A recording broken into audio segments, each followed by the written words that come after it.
Organ berikutnya pada sistem peredaran darah disebut dengan pembuluh darah. Pembuluh darah merupakan serangkaian tabung atau saluran tertutup dan bercabang yang berfungsi membawa darah dari jantung ke jaringan, kemudian kembali ke jantung. Pembuluh darah utama terdiri atas 3 macam, yaitu arteri, kapiler, dan vena. Yang pertama tadi arteri. Arteri adalah pembuluh darah yang berfungsi membawa darah meninggalkan jantung. Meninggalkan jantung. Arteri memiliki dinding yang tebal, kuat, dan bersifat elastis. Dinding arteri terdiri atas 3 lapisan, yaitu tunika eksterna atau adventitia, lapisan terluar yang terdiri atas jaringan ikat fibrosa dan berfungsi menguatkan dinding arteri. Lapisan kedua tunika media, lapisan tengah yang terdiri atas jaringan otot polos dan serabut elastis. Lapisan ketiga disebut tunika intima, lapisan dalam yang tersusun dari sel-sel endotelium. Arteri yang terbesar disebut dengan aorta dan arteri pulmonalis, memiliki diameter 1 sampai dengan 3 cm. Aorta adalah pembuluh darah terbesar yang keluar dari ventrikel kiri dan mengalirkan darah yang kaya oksigen ke seluruh tubuh. Pada perbatasan antara ventrikel kiri dengan aorta terdapat sebuah katup yang disebut dengan katup semilunar aorta. Sedangkan arteri pulmonalis adalah pembuluh darah yang mengalirkan darah kaya karbon dioksida dari ventrikel kanan ke paru-paru. Pada perbatasan antara ventrikel kanan dengan arteri pulmonalis terdapat katup semilunar arteri paru-paru. Arteri bercabang-cabang ke seluruh tubuh membentuk arteriola. Arteri mendapatkan nutrisi dari pembuluh darah vasa vasorum. Pembuluh darah yang kedua disebut dengan kapiler. Kapiler adalah pembuluh rambut yang merupakan pembuluh darah yang sangat halus dan berdinding sangat tipis, berdiameter sekitar 0,008 milimikron, sehingga memudahkan plasma darah dan zat makanan merembes ke cairan jaringan antar sel. Dinding kapiler tersusun dari selapis endotelium. Kapiler menghubungkan arteriola dengan venula. Area kapiler di seluruh tubuh sangat luas, diperkirakan sekitar 7.000 meter persegi pada orang dewasa. Bagian tubuh yang tidak memiliki kapiler yaitu rambut, kuku, tulang rawan, dan kornea mata. Fungsi daripada kapiler antara lain menghubungkan antara arteri dengan vena, mengambil zat-zat dari kelenjar, tempat terjadinya pertukaran zat-zat antara darah dengan cairan jaringan, menyerap zat makanan dari usus, dan menyaring darah yang terdapat pada ginjal. Pembuluh yang ketiga disebut dengan pembuluh vena. Vena adalah pembuluh darah yang membawa darah kembali ke jantung atau ke atrium jantung. Struktur lapisan pada dinding vena seperti pada dinding arteri, tetapi jumlah otot polos dan serabut elastisnya lebih sedikit dan jaringan ikat fibrosa berjumlah lebih banyak.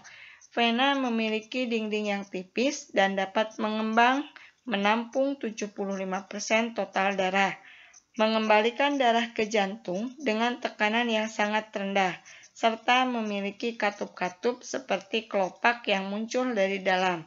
Katup pada vena berfungsi untuk mencegah aliran balik, sehingga darah tidak kembali lagi ke sel atau jaringan. Sistem vena terdiri atas venula, vena kecil, vena sedang, dan vena besar. Venula berhubungan dengan kapiler. Vena berukuran besar yang masuk ke jantung ada 3 macam. Yang pertama disebut dengan vena cava superior, yaitu pena yang menerima darah kaya karbon dioksida dari tubuh bagian atas, leher, dan kepala, kemudian masuk ke atrium kanan. Vena yang kedua disebut pena cava inferior, pena yang menerima darah kaya karbon dioksida dari tubuh bagian bawah, kemudian masuk ke atrium kanan. Dan yang terakhir disebut dengan vena pulmonalis, pena yang membawa darah kaya oksigen dari paru-paru, kemudian masuk ke atrium kiri. Nah, dari penjelasan di atas, kita bisa lihat perbedaan antara pena dengan arteri. Satu, kita lihat dari dindingnya. Tadi, pembuluh arteri memiliki dinding yang tebal dan elastis. Karena tadi arteri berfungsi untuk membawa darah meninggalkan jantung. Karena dia keluar dari jantung, maka tekanannya harus besar. Supaya si pembuluhnya tidak cepat rusak, maka dinding pembuluhnya harus dalam kondisi tebal serta elastis.